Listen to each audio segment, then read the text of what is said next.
got here, guys, is this bitch complaining. So I got these Molly rings. They're supposed to be just standard iron ones because that's kind of what came out of it, so whatever. Oh boy, there's a top and bottom ring. Nice. Okay. So what we gotta do is we're gonna make sure the gap on them is correct. So one of them suckers and one of them suckers. Doesn't look too different, but and I don't know if I care about miking the oils. No, I don't care. Okay. So they tell you which one's top. Oh, there's a tiny little piece of paper in here. Oh, what's this say?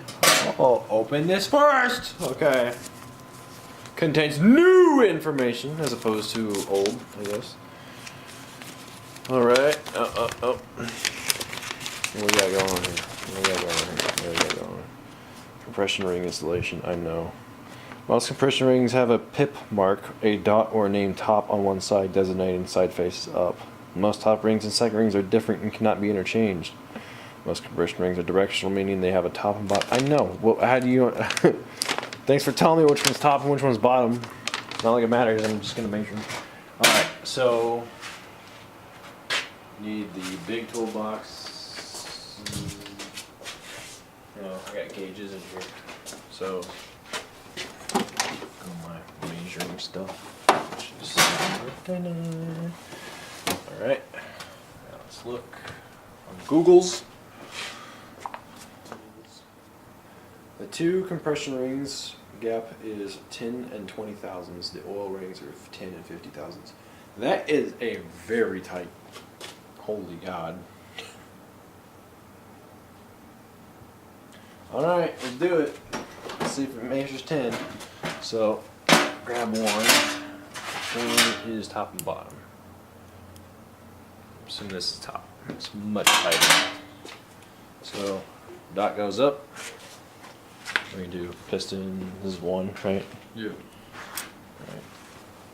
I'll just grab piston number one, cause whatever. Don't fall and die. Stay. So, shove that sucker down in there. Like so.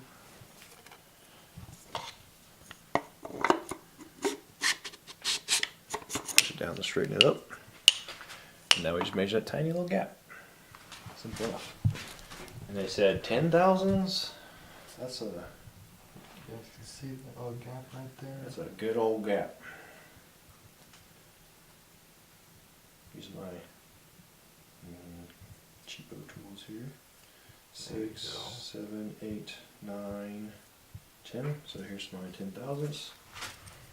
That should slip pretty nice and firm. Yep.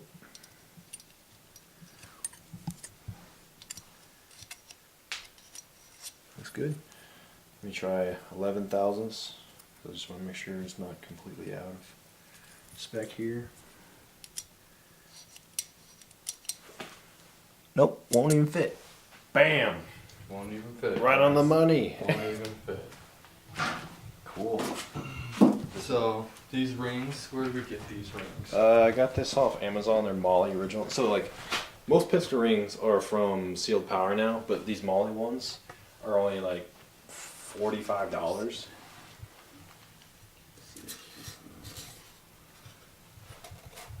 Careful taking these out so I don't screw the walls up. This thing's legit. Yeah.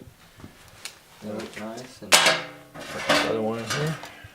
Yeah, these are, there's iron coating on the outside, so I think they're just full iron. If you got the more expensive, like $90 set, they got this chrome on the outside.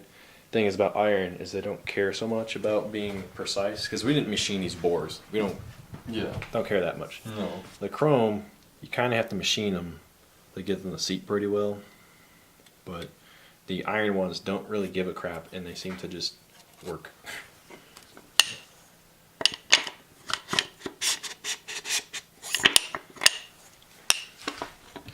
Ideally, I'd be measuring a lot more crap than what I'm doing, but As long as it's within spec, we don't care. So this one said 20 thousandths. So let's do 20 thousandths. 2 hours later. Alright guys, and we are back. We have came to the conclusion that the box told us which ones were the top and bottoms heads, or ring sets. And we've also came to the conclusion that they are close enough. Close enough, and we're going to stop thinking about it. Now, we are moving on to, he is going to try to file, well not try, he's going to successfully attempt to file the nub off of the piston.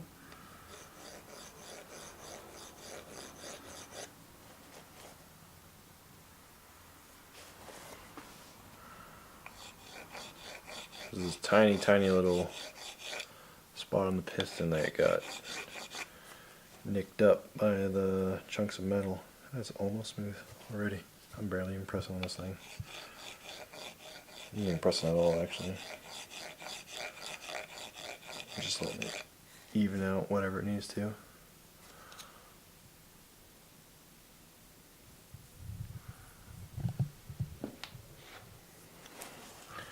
A little more and then we're good.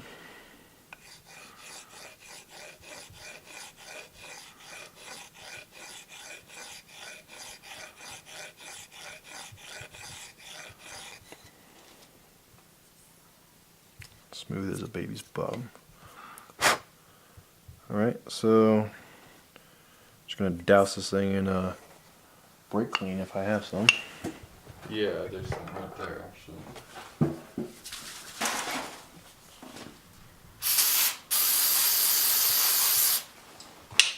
Out.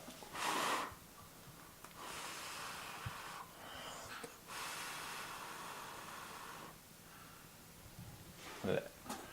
Machined. Beautiful. Let's see if we can get it. Focus on that. Just 'cause I'm blank. I think this camera is really crappy at focusing.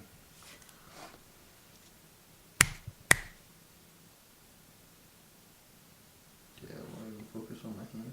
There we go. There it kind of goes. You kind of see where he's hit it up a little bit there. Yep. So this is number 3. That's number 3, yeah. That's a problem child. I'll put these on there now, then, I guess. So the one with the Dot closer to the breakaway okay. is the top ring, and the one with the dot farther away from the breakaway Guess I is the bottom ring. should have put the oil rings on.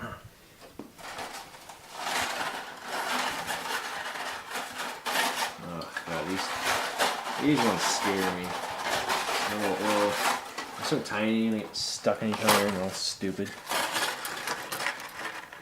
I never broke one yet. But I don't want to buy another ring set because of it.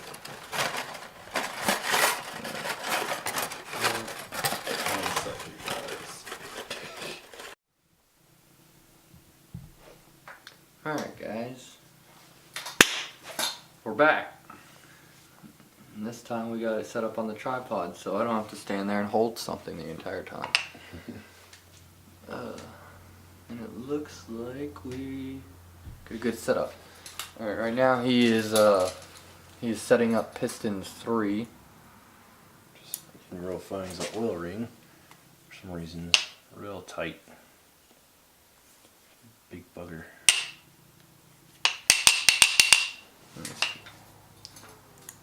He's just like not wanting to wiggle at all once it's in there, yeah.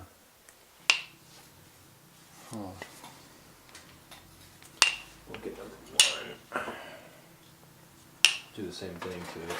So I believe the oil control ring goes on first because it's got these little tabs on it that I think the other rings hold it down.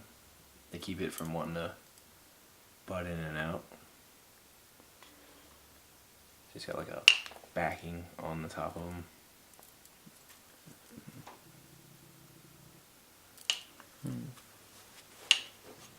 Where do you see that?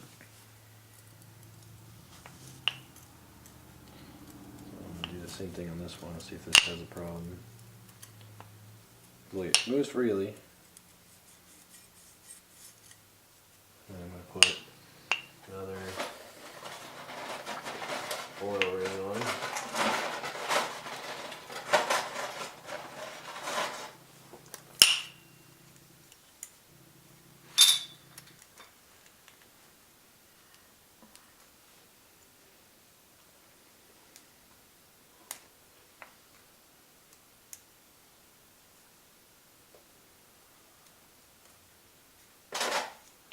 I mean, damn, it's tight with just one ring on it. Yeah, I know. So I wonder if I got caught somewhere. Like maybe I just need to reseat the ring. And put this one on the bottom.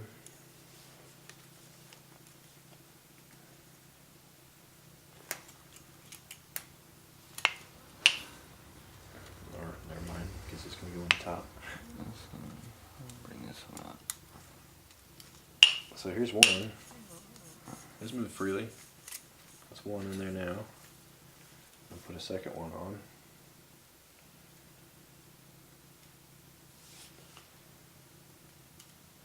I'm wondering if it's just sitting in there wrong. Oh yeah, maybe we got caught on those knuckles. Yeah, because it's all good on that one. Yeah, maybe we just got caught on these, because if you guys will look, get this pulled out a little bit right here. Let's see. Yeah, if it'll focus, you can see that there's little nips on the back side of these rings, on the top and on the bottom. And see, what I think we just did is we got the ring actually on top of that nip. Set it And up between the ring and the ring and the piston, and I don't think you're supposed to do it. I think it's just supposed to be seated right up against it. Yeah. And we did that on the second one, and it spun. Yeah, So this one goes freely. if you interact with a problem like that, definitely, taking Reseat apart, it. reseating it, making sure that you did it correct is, Because pro tip, if we put that in there like that, that's going to destroy the cylinder wall. it ruin it completely. Completely. Alright, let me get this put back together This correctly. is number one, so I'm going to put this one there.